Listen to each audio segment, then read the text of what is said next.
Hello, everyone. Welcome back to Apostles Podcast. I appreciate you guys listening and taking the time out of your busy schedule. For those that are self-employed, entrepreneurial spirit, for those that get up, have a protocol every day, and grind every day to see the end of the light, so to speak, and achieve those goals, sit down, whatever you're doing, stop and pay attention to my next guest. This young man works his butt off. He is thriving off his efforts. It's always a pleasure to speak to people like this because we all learn and grow from one another, and I'm definitely going to learn from this podcast. So let's get into it. No other, Nick Lind. How are you, sir? Hi, I'm doing well, Mike. First of all, thank you very much for having me on. It's an honor. It's a privilege, and I'm really, really excited and looking forward to this. Cool. Awesome. Thank you. So I appreciate all the information you provided. That was good. And also I did a little advanced work on you as well. And there's a lot of positive stuff here that people can glean from and take it into their own repertoire, so to speak. But I always like to kind of kick it off where things began and where your roots started growing as far as into your mindset of where you are today. So mindset's a key thing in everything. So let's start off. Where'd you grow up? Absolutely. So, and we were talking a little bit beforehand. So I'm in Irvine right now. So we live in Irvine. Our office is here in Irvine, but I grew up in Mission Viejo. So one of the things we were mentioning is my father's retired Marine Corps from El Toro when it was a base. So there was an area, and I think, gosh, back in the 90s or somewhere around there, it ceased to 93 to was base. the last. Yep. Was it? 93 was the last air show. Excuse me. Sorry. Oh, okay. Yeah. So where it started and then how I get into my mindset is I was heavily influenced by my family. So, I grew up, I had a twin brother, he passed away in teenage years. The only reason why I bring that up is for the majority of my influential years, I was by myself. And so it was me and my parents, and my father being a Marine, ex-Marine, 30 years, couple Purple Hearts. I mean, without getting into details of that, I'm trying to paint a picture for how strong of an individual he was. Oh, well, so we want to get into that. That's awesome. Yeah. Wow. So my upbringing is the reason I grew up in Mission Viejo and Lake Forest was because both of my parents were actually stationed at El Toro and at Pendleton. My mother was in the Navy, and she actually grew up in Iowa, as a matter of fact. And my father was born in Germany, came over to the United States, settled and grew up in upstate New York, and then transferred to Southern California in the Marine Corps. And so both of my parents being ex-military, me being kind of on my own, I looked at them often. My father was significantly older than a lot of the parents of my peers. And so my father's going to be turning 80 in February. And so I come from that old mindset that I was influenced with my dad from on disciplined, hard work. I mean, just everything you have to go after and get it. It doesn't really get handed to you. The weekends when I'm a kid and we living in a cul-de-sac and all my friends were out playing, and my dad points at 4 or 5 different chores I had to do before I could, go out and play with my friends. And that philosophy, I think, to be candid, fully transparent, I resented when I was that age. However, looking back on that at this stage and having a little bit, hopefully some more maturity, I look back at that and it has really kind of shaped me into who I am today, especially from a work ethic, especially from a discipline standpoint. And, my father's 80 years old. He and I both are up at 4:30 every morning, both at the gym. I mean, we go to our own gyms, but I mean, I'm just sort of following in his footsteps a little bit. And I got a lot of influence and a lot of my mindset as far as, integrity, compassion, empathy. I learned from my mom. My mom was very nurturing. She was a nurse. She was a retired nurse practitioner in the Navy. So she cared for a lot of those, wounded soldiers, if you will. And so I think the combination of the two was extremely impactful for me. The other mindset that I have, and I had mentioned this to you previously, is that I'm a very competitive person. So my parents had put me into sports at a young age. And I think a lot of my mindset around, at the end of the day, a lot of entrepreneurialism is really around sales, entrepreneurship, competitive nature, drive, because oftentimes there's got to be some sort of oomph that really gets you to, whatever the industry, whatever the field of study, you're getting a lot of no's, or, maybe later, whatever it is that you're offering or trying to bring value to your client base on. In order to overcome that, deal with adversity and continue on, as a lot of us face every single day, I think having that competitive inner drive has been extremely helpful for me, which I feel like I got a lot from soccer growing up. I played soccer collegiately. I just kept going and going, and I learned a lot from that. When you're running a lap and you're running by yourself, it's extremely challenging. But when you're running laps and you have a team around you, there's a lot of that camaraderie that I experienced both from sports as well as from my dad, the Marine Corps background. And that's been that's bled into the business here, because I'm huge on culture. We're all a team. We all have our respective roles. And so I know that's a little extensive, but that's really where all my mindset has kind of stemmed from. That is huge. So without you not knowing, and you said you were kind of resentful as a young kid, where all the other kids kind of, it seemed like it was easy, having fun, all that. You're doing chores first before you could have any fun time. And that's the way it used to be with everybody. And I firmly believe society, not to be on my high horse here, is lacking that kind of discipline and that kind of structure. And you can see that in the societal changes and things that have occurred. And this isn't that type of podcast, but just, geez, any person with half a brain can open up their eyes and go, wow. So of course, I mean, there's a connotation of, so I'm on the elder side of the millennial group. And there's a stigma, if you will, about millennials. I don't know whether you would, I've heard the term entitled, I've heard the term, soft, but yeah, it's extremely significant in what things are looking like in today's society. And, I mean, I listen to a couple of other podcasts in addition to yours, and, to have CEO or, serial entrepreneur in their Instagram handle, like, doesn't really do anything, they think that it's going to just manifest in its own right, but yeah, agreed. And it's taken me years and years and years. No joke. I mean, sure, I'm almost up until dark, and then I got like maybe an hour, and it was tough. And I learned that the hard way, but now I look back and, like nobody's, I don't clock in, clock out. And I think the only way to do that consistently is to have an internal drive that was started oftentimes from a very young age. Amen, brother. So you mentioned clock in, clock out. My clock in is when I open my eyes. And when I clock out, I close my eyes, and hopefully I'll wake up the next day and it's not your end of watch. But having said that, absolutely. You and I do not have a punch card or an E thing. We get up and start grinding, and we know no other way. I can't say enough how awesome that your dad and mom are to instill that into you. And it's obviously proven fruitful for you now, because look, tough times make tough people. And you've had some hardcore adversity. We'll talk, if you want, we'll talk about your brother, and I'm really sorry about that. We've had some adversity in my family, and friends. So, that stinks. I'm sorry about that.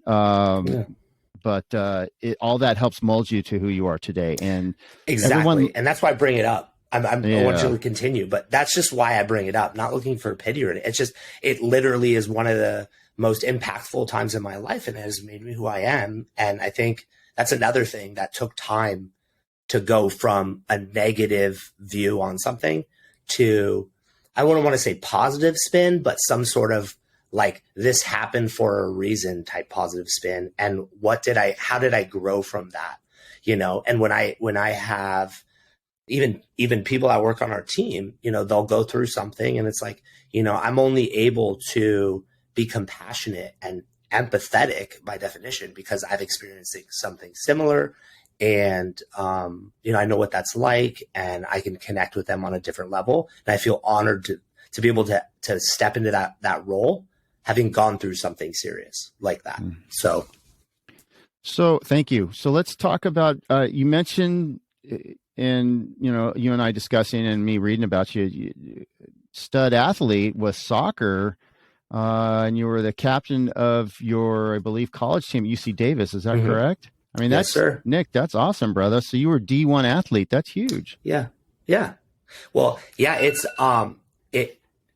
was absolutely, I mean, it was a wonderful experience, but I think in the way that we're kind of navigating this podcast together, like it was also extremely impactful because there's a lot of times to stop.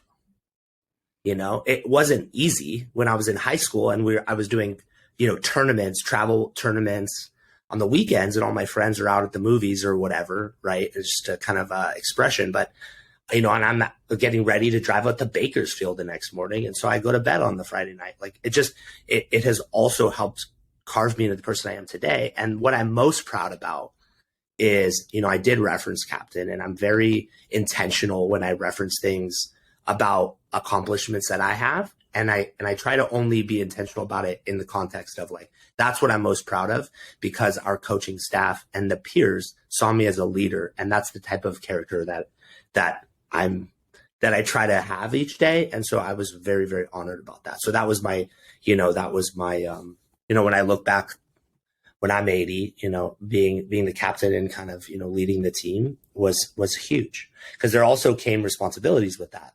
So we were traveling a lot. We were in the Big West. So we played a lot of, up and down California. But we also, Oregon, Stanford, a lot of those other, colleges. But when we were on those road trips, the coach was kind of looking at me, make sure everybody's good, make sure everybody's going to bed, make sure everybody, and so that was something that also helped, carve me into who I am. Excellent. So you did, you did the full 4 years at UC Davis, correct? And I believe you did. Double majored? Yeah, I did. Dude, yeah, there was two. Soccer, big time, a lot of time away from school, and you were still able to achieve a double major. That's large. Congrats. Thank you. I mean, I did the college route too. Not like that. I got a major and an enhanced minor in San Diego, but I really appreciate work ethic, determination, drive, mindset, sense of purpose, what you're talking about. Achievements, goal oriented. Dude, you're punching all the boxes, and this is awesome. So for people listening, hopefully you're taking some notes, especially the younger crew, because you really need to take note of what Nick is stating and what it takes to achieve goals and success. And it's a lot of heartache, a lot of long unrecognized days that no one knows about, right? Absolutely. I'm going to paint one picture. Can I paint one picture? Yeah, dude. So another way of explaining kind of what we're getting toward in a different way is I've been really sort of introspective on how I used to view others. When I was in college, we'd go play other schools, and some of them were extremely high on the like education spectrum. So we never played Harvard or Princeton or any of those Ivy Leagues, but we played Stanford a handful of times. And at the time, the immature side of me would kind of look at them, and some of them, I said, they're kind of dorky or whatever the expression was at the time. And I'm not proud of that. But what the picture I'm trying to paint is fast forward to where I am today. And I'm looking back at the value that education brought them, the networking from going to such a prestigious school. It's just my whole perspective has changed tenfold on somebody who went to Stanford, who got a great education, that maybe studied a lot more than the average university student. And now I'm looking back like, I see these other companies or these other firms or, influential people in corporate America. And of course, several of them, they have a background. They went to Stanford, Harvard, whatever. And it's taken me to this point to now realize like, wow, that's really, really, really impressive. And at the time when I was in school, I didn't see it that way. Well, that's youth speaking, but it's great. It's great that as you transition and get older, that you can adjust your mindset, which most people can't. You can adjust your mindset to adapt. And that's huge. And it took me years to learn that from all my martial art guys that I learned from, to be able to adjust your mindset. The way you grew up, the way you were taught, the way you were supposed to believe, and this and that. There's nothing wrong with staying the course, but you're going to want to tweak certain things here and there based upon your own individual lifestyle and the way you're doing things and molding yourself as an adult. That's going to be different than your mom and dad. And so I'm hearing that coming out of you, which is that's huge, bro. I'm the same way. I went to USD. By the way, UC Davis is no slouch school, bro. So that's hard to get into. So congrats. Yeah. I went to USD before it's now impossible to get into. That place is USD is oh my gosh, that's a special school. It's a gorgeous campus. Oh, it is. So I was fortunate. Yeah. I actually started at Marymount Palos Verdes and transferred into USD.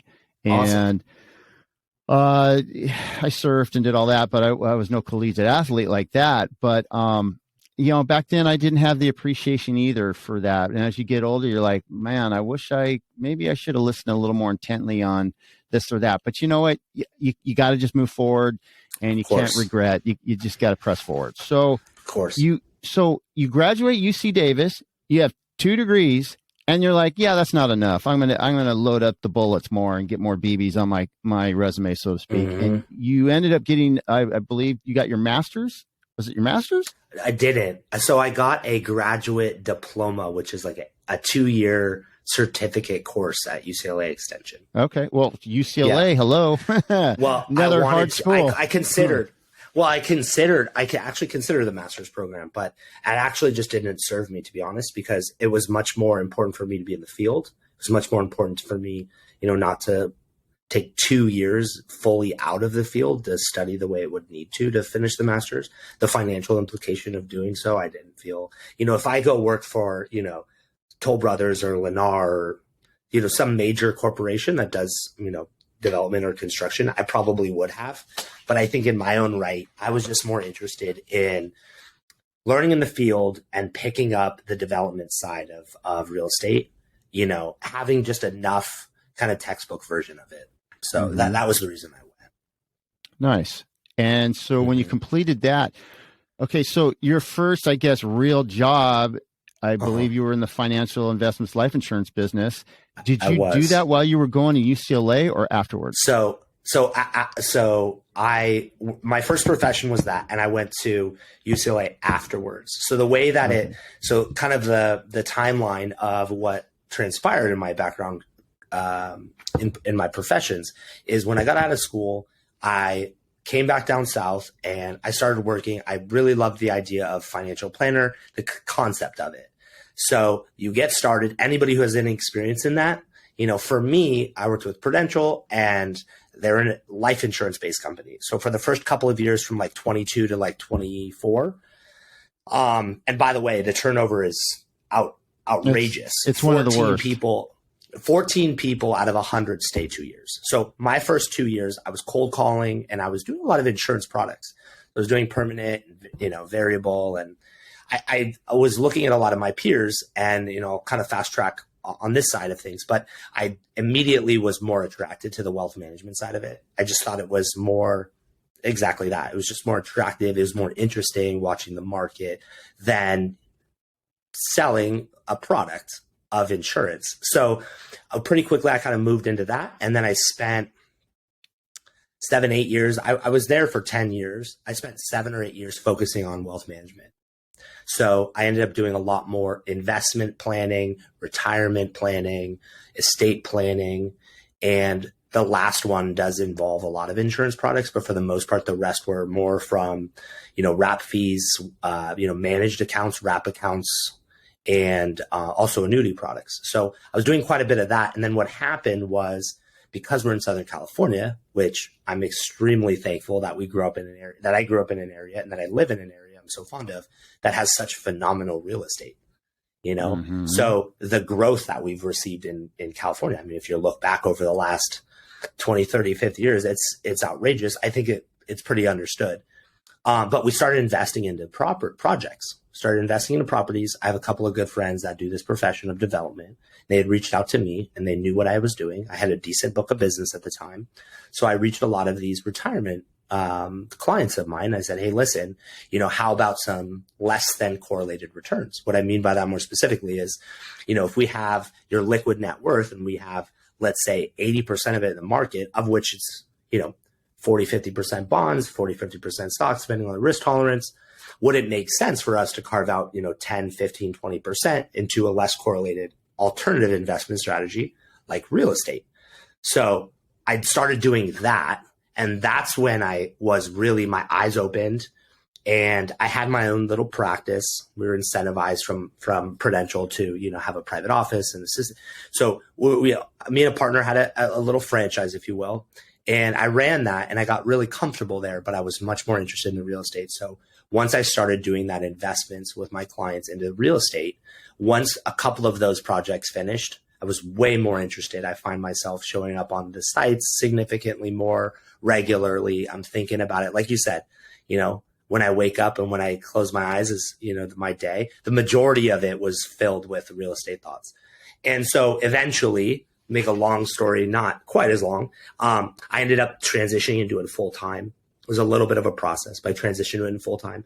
And once I had done so, with all my background in, economics, statistics, and a lot of math focused finance, I had a lot less of the development side, entitlements, city planning, architecture, civil, structural engineering, blueprints, things like that. That's when I decided to go back to school. And I was working full time on my own. I was starting projects. And I did 2 nights a week. I drove up to LA. I did as many in person as possible. I networked with some people. 2 became employees that were classmates of mine.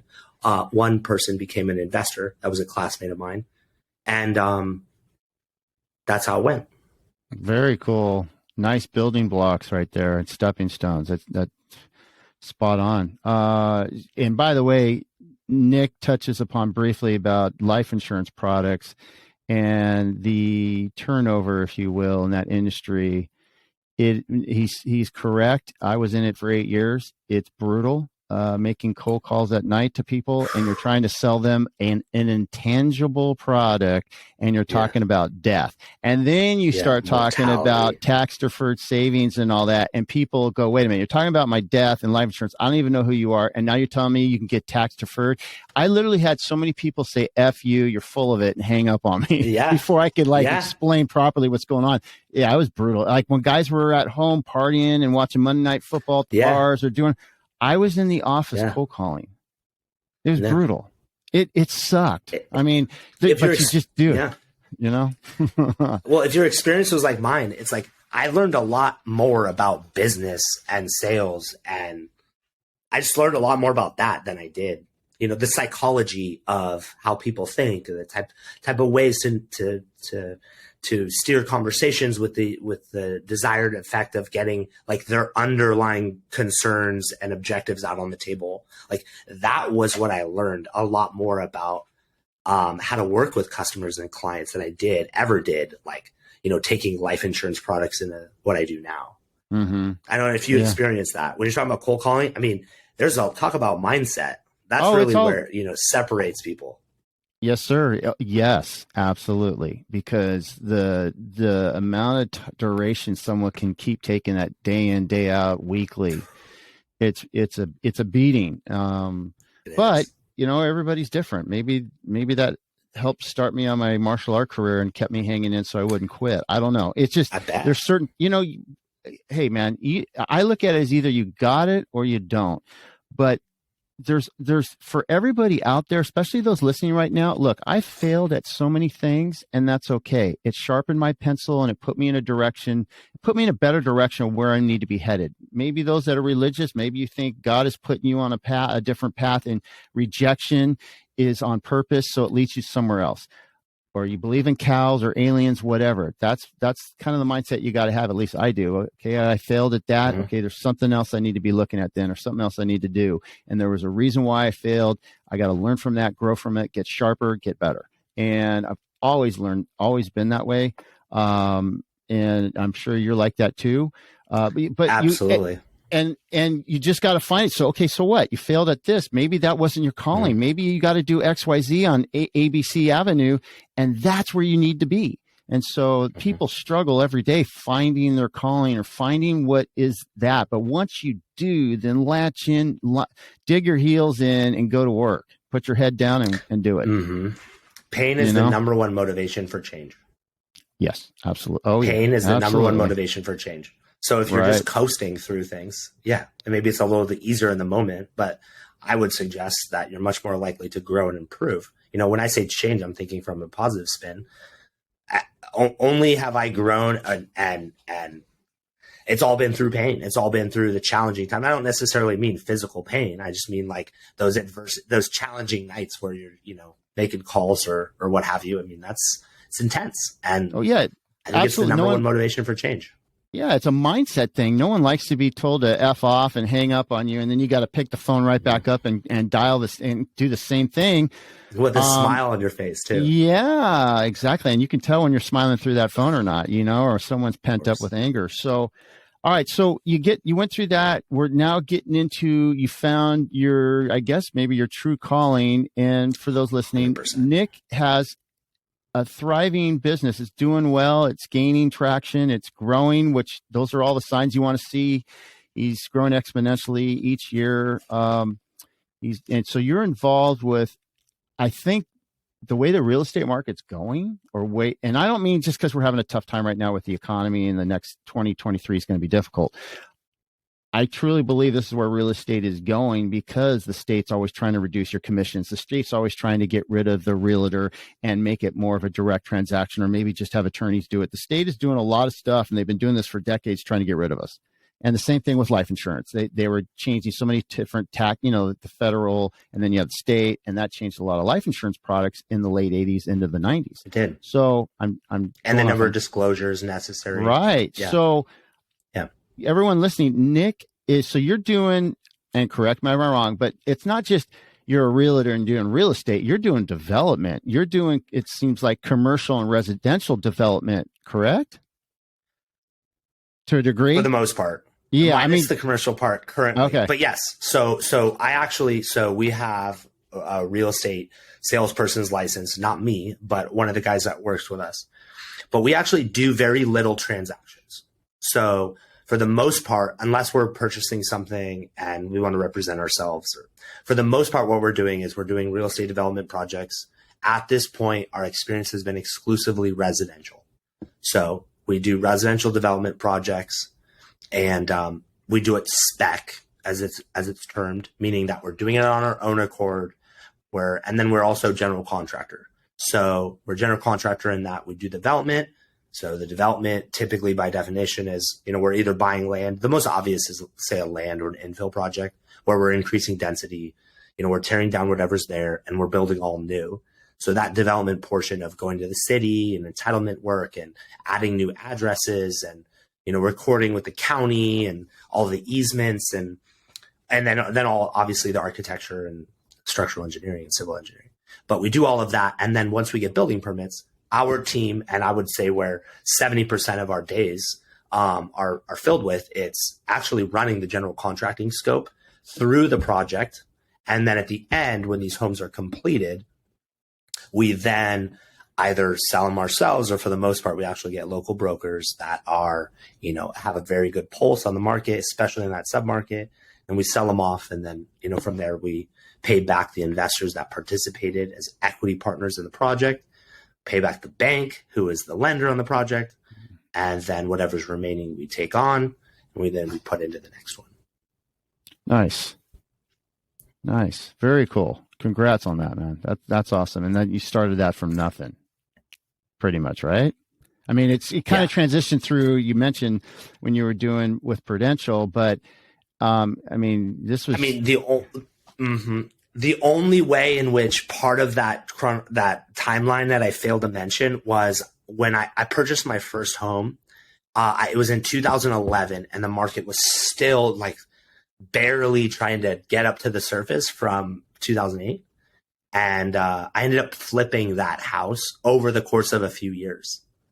So that was like I was hands-on. My dad was hands-on. Like I said, I did a lot of chores. Like I actually did a lot of construction on my family's house. Like truly, my dad cut off his fingers one time when we were on the table saw when we were like we literally did construction at my house. And so just having a little bit of background on that doesn't by any stretch of the imagination correlate to becoming a general contractor, by no stretch. However, hands-on was something that I was familiar with. So I spent a lot of time in the field, especially the first couple of projects. I spent a lot of time in the field I put a plastic table on the site. I had a practice in finance. I moved to a construction table on the site. But my goal was, for the first few years, I just wanted to learn everything about the construction aspect of it. But yeah, there was someone else I was going with that. But I just, just being hands-on and, and then that's when I went back to school. I learned a lot of the entitlements. I think where the real like big picture outlook is, it's really about entitlements in my feeling of where I want us to go. I have a couple of mentors, one of whom is, entitling, he's my age. We actually grew up together, went to high school together. And, he's entitling like 400 units in Reno of single family houses, like a tract. And so those are really, really interesting. You're doing streets. I don't know if you ever played. Did you ever play Sim City growing up or are familiar with it? I'm older than you. And so I Yeah, thanks, bro. I was the generation where I'll date myself.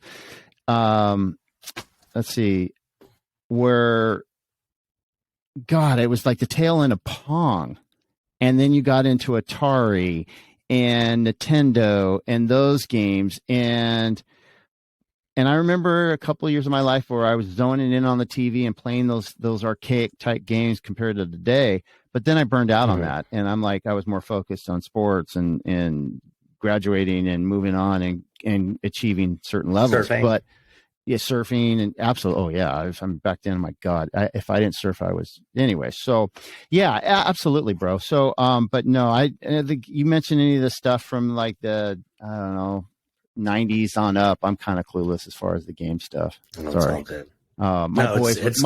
My boys would be able to rap with you on that one. I have older boys, so nice. So all right, so insane what you're doing, and I want to touch upon, if you want to get in this. If not, no worries, I totally understand. But you missed some very heavy and an adverse situation was your brother passing.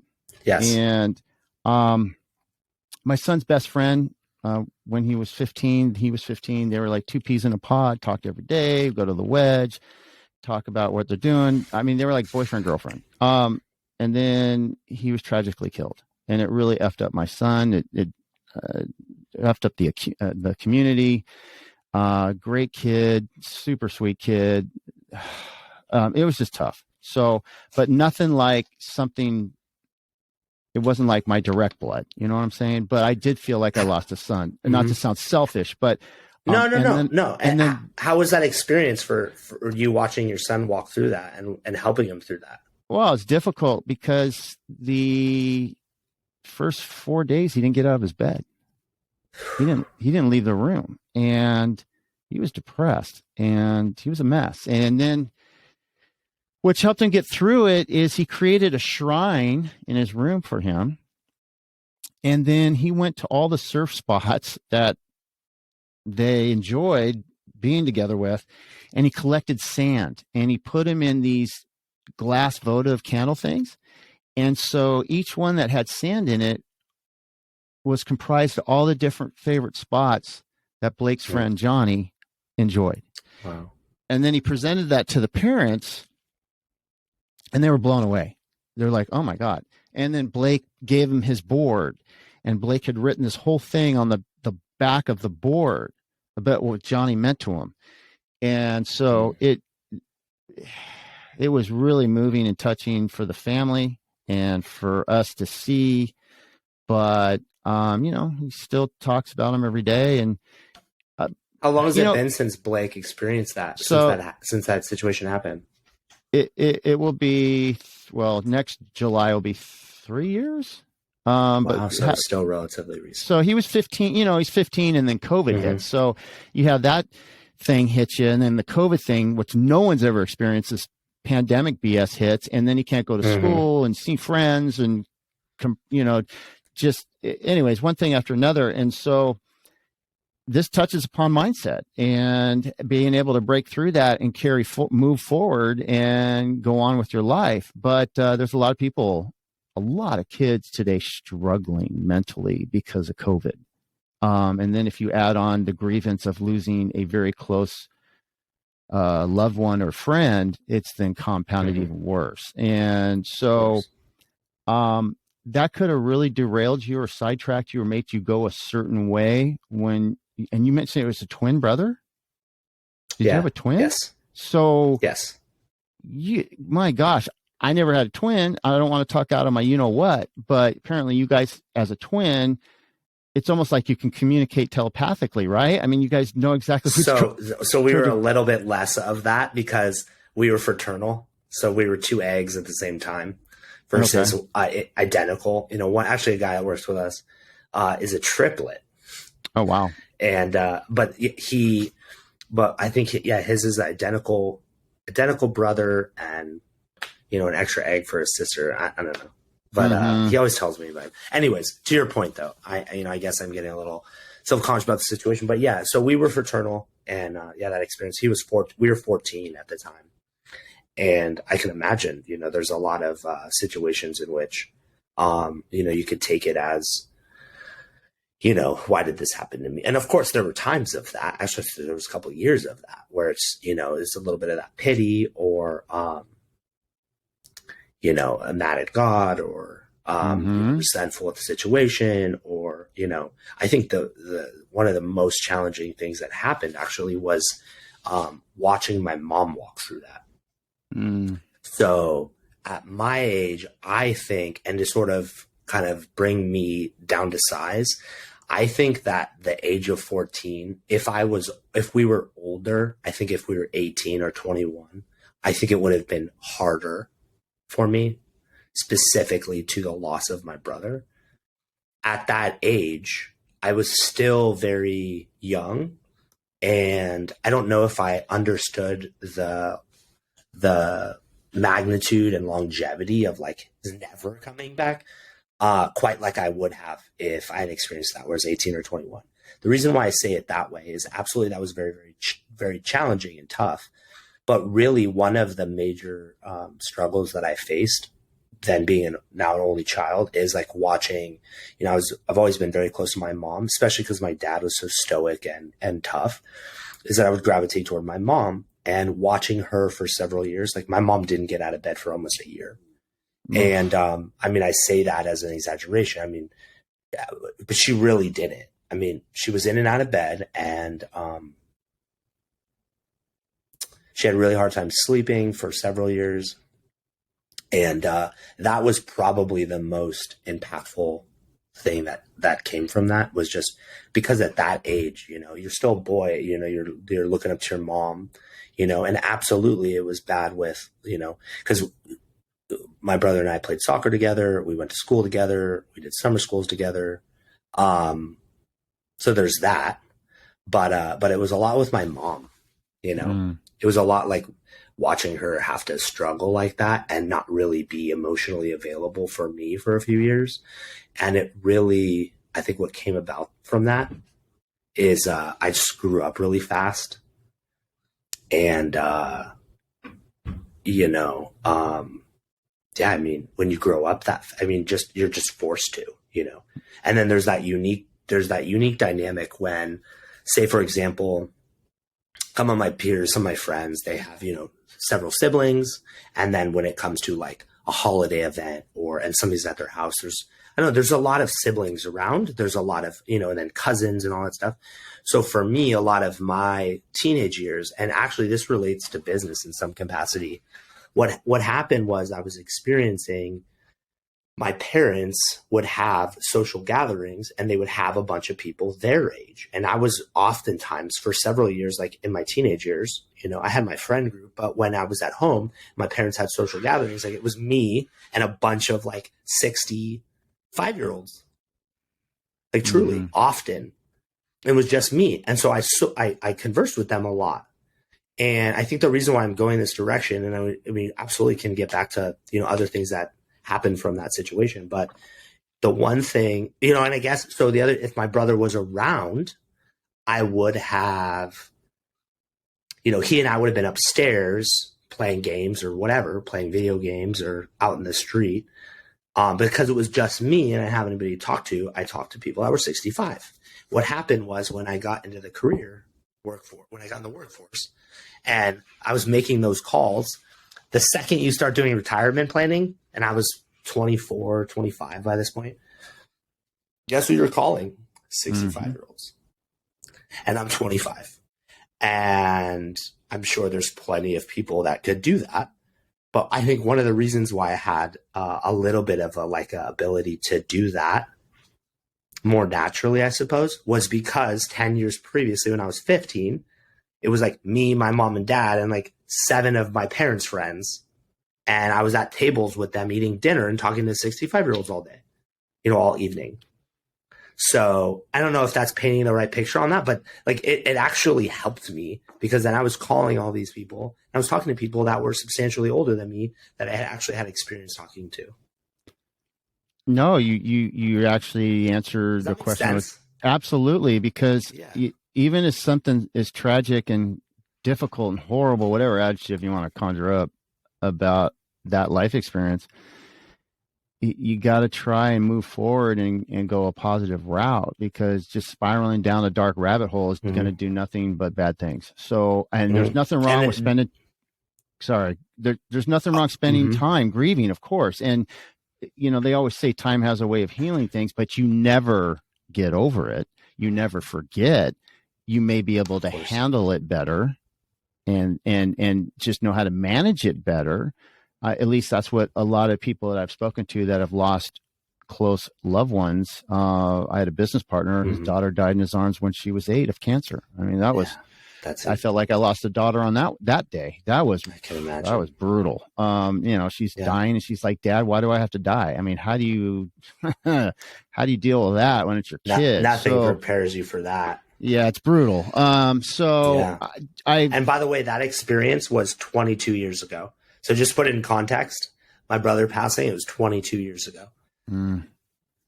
Right. So I always try to look, you can get in the secular of why this, that, and the other, and then you can go spiritual because secular only covers so much. And I firmly believe there's a certain spiritual sense of things, mainly because I had a life after death car accident and I saw the light and came back. I don't say that lightly, but we're pressed for time. But it seems like it helped mold you, Nick, to be even a more mature, I don't want to say better is the right word, but just a more mature human being that helped guide you to go where you want to go. And you weren't rudderless, so to speak. You knew where you were headed. You had your compass, you had your moral compass set.